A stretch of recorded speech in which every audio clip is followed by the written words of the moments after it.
Part 1. Greenwood. Chapter 1.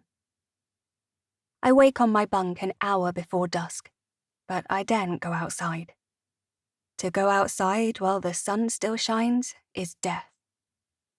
Not the quick kind of death one experiences when a truck crashes or you're shot with a bullet, but the sort of long, agonizing death that creeps beneath the skin, lurking and lingering, rotting you from the inside until your skin blisters and your teeth fall out.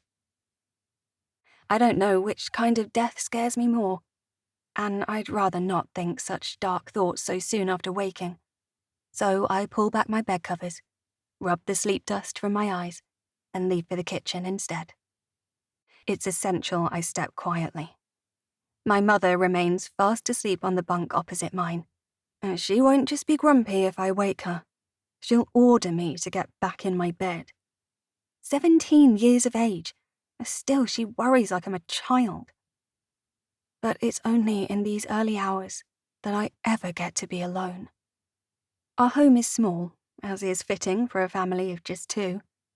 1 bedroom, which we share, a kitchen and dining space, a bathroom that uses carbon-filtrated rainwater collected on the roof, all housed within a trailer measuring 3.5 meters by 5.5. My mother tells me we're lucky to have such luxuries these days, that some people have to do their business in the woods. But how would I know? It's not like I've ever left the camp. Because, as everyone likes to remind me, daylight is death, and you can't get very far during the hours of night unless you have a set of wheels, which, most of the time, we don't. I successfully escape the bedroom without waking my mother, and remember to listen for the door's latch as I push it shut. The click is barely audible. Good. The doors in our trailer are far from thick, but even that small barrier is enough to ensure my privacy for the next 30 minutes. Thick red curtains are pulled across our home's only window. The bedroom had one too, but that got boarded up back when I was still a kid. Sheets of newspaper have been pasted over the glass. Not enough to block out the light entirely, but to sufficiently neuter it. You can't take any chances, that's what Mum always says. And I don't. I could peel the corners of the paper back. I could even open the damn front door if I wanted. Nobody would ever know. But I'm not stupid. Just seeing the last remnants of a dying day bleed through the cracks is enough.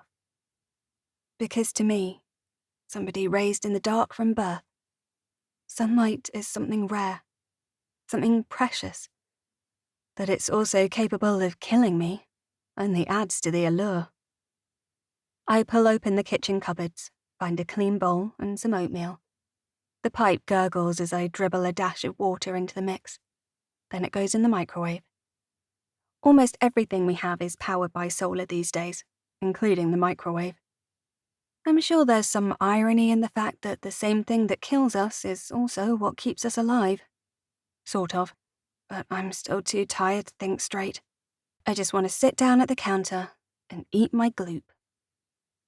I brush my hair behind my ears and blow on the spoon, too impatient to wait for it to cool down naturally. The food is halfway to my mouth when I hear her groggy voice behind me. Lyra? What in God's name are you doing up? I don't think there is a God, despite what some of the older members of our community say. Mum believes too. If there ever was a God, I reason, he's long since forgotten about Earth, just like the rest of humanity has. With sunset behind us, it's time for the day's chores. Everyone has to pull their weight. Sometimes we swap roles to keep from going insane, but mostly we stick to what we're used to, so we don't waste time or resources. I suppose it's better that way, just freaking boring. Mum's a mechanic, but she knows her way around much more than just cars. She installed the solar panels, her and Mr. Williams. She hooked up the emergency generators too, for when we need the extra juice. And when something electrical breaks, Lyra Ellsworth is the one who fixes it, which makes her pretty indispensable, because these days, stuff breaks all the time. Kate, Max, and Deepak are tasked with guarding our small group, which sounds pretty cool, but mostly it involves a lot of standing about near trees and yawning. I can see Max right now, no doubt wishing he had something to smoke. We have a couple of rifles someone found on a farm, but they're just for scaring people off. We ran out of ammunition a long time ago, so the sentries make do with shovels and axes instead. It's enough to deter the occasional drifter who accidentally comes our way. There's Maisie, who's my best friend. Not that we had many options in that department growing up. Apparently people weren't super eager to have children while the world was ending. Figures. They definitely aren't popping them out now. Maisie cooks the camp's meals, along with her mother, Mrs. Caldwell, and she's pretty good at it, though she insists everyone just likes the salt. We have a doctor, Irene, though she never had a medical license before civilization fell, and most of the time she helps out with whatever else our group needs doing. Gibson is our carpenter. Something always needs building, whether it's a perimeter fence or a sentry post or a new roof, and there's no shortage of trees in these woods. And me? Oh, I do the most fun job of all. I tend to the harvest. Okay, it's better than dumping out latrines. But here's the problem with having a son that wants to kill you. The entire food chain's screwed. The wild animals are too sick for us to eat. But the plants are blasted with radiation too, which means anything grown outside is a definite no-no. Lucky for us, people solved that problem long before they abandoned Earth for the stars. Everything we eat is grown under high-intensity heat lamps in our dedicated harvest tent. That's where I am right now, threshing the grain to be used in our bread and porridge breakfasts. Irene uses whatever's spare for the malt in her home-brewed beers. We've got all sorts in here. Wheatgrass, carrots and parsnips, potatoes and peas. Herbs, too. They each have their special planters. The harvest tent is easily twice the size of the trailer I share with Mum. But it needs to be, else we won't produce enough food to keep the group from starving. The polyester flaps are all hooked into the ground to keep them from blowing about, even on nights when the wind picks up. Through the plastic sheet that acts as a window, I watch as Max, tired of scratching his arse and imagining the taste of cigarettes, wanders back into camp to speak to Mr. Brooks. They're both illuminated by the strings of bulbs and fairy lights suspended between the huts and trailers. Did you get enough sleep, Lyra? I snap out of my daydream and turn to face Mrs. Mitchell. She's a mild-mannered lady, 60-something years of age, and she's in charge of growing everything. Mrs. Mitchell always wears a smile, even when she's angry. She's smiling now. Yeah? Why? Because you just put the wheat in with the chaff. I look down at the 2 plastic boxes by my hands. She's right. I've totally messed this up. Oh shit. I'm sorry, Mrs. Mitchell. I'm a klutz. I'll fix it. She smiles and goes back to her potatoes. A shadow falls over my Tupperware. Here, let me help you. Noah Burke pulls my chaff box to one side and begins picking out the grains. Blushing, I pick up my hand-sized sickle and continue harvesting what Mrs. Mitchell reaped. Noah's a year older than me, and aside from Maisie, the only other member of our community under the age of 25. He's smiling to himself like he finds something funny. Me, I guess. My clumsiness.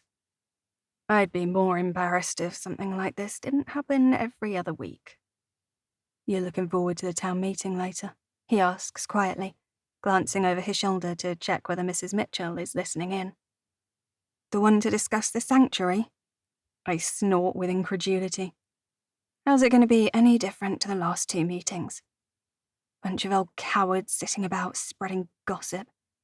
It won't matter what anyone says, I add, brandishing a stem in Noah's direction. No one's ever leaving this place. He keeps smiling. bobs his head from side to side. I can tell he doesn't agree, but if Noah has a counter-argument, he keeps it to himself. But I'll see you there, right? He asks. Where else would I be? Disneyland? Alright, smart-ass. He raises his eyebrows in mock offense and slides a grainless chaff box back onto my workstation. There, you're welcome. Man, I wonder what those Disneyland rides look like these days. If you could get those old rides up and running. How are those onions coming along, Noah? Mrs. Mitchell asks from behind the planters, her smile a little more wry than usual. Just peeling them now, Mrs. Mitchell, he replies, hurriedly sidestepping back to his own table. We share a secret sheepish glance, and I feel my face turn the colour of the cherry tomatoes our green-fingered overlord has been trying to cultivate with limited success. Back outside, Max and Mr. Brooks have moved on. The clearing between the western set of trailers is deserted once more. Raindrops begin to pepper the plastic window and smudge the fairy lights my mother first hung more than a decade ago. It's too dark to make out the trees as anything more than fearsome shadows, but I can see their leaves are shaking. The storm's coming. Maybe a bad one. We've weathered worse.